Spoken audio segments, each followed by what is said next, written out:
تم القبض على فرنسي وأمريكي وعربي بتهمة تهريب الذهب.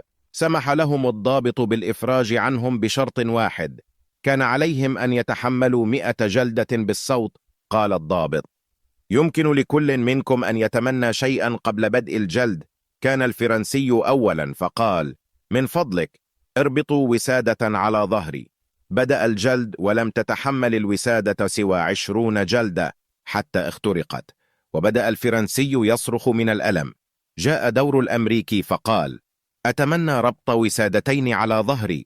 وبحماية الوسادتين لم يشعر بأي ألم تقريبا.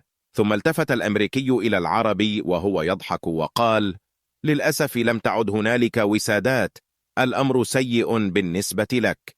تقدم العربي وقال: يا سيدي الضابط، أريد 1000 جلدة بدل 100. وهذا أربك الجميع. فقال الضابط: وما هي أمنيتك؟ ابتسم العربي وقال: اربطوا الأمريكي على ظهري. الو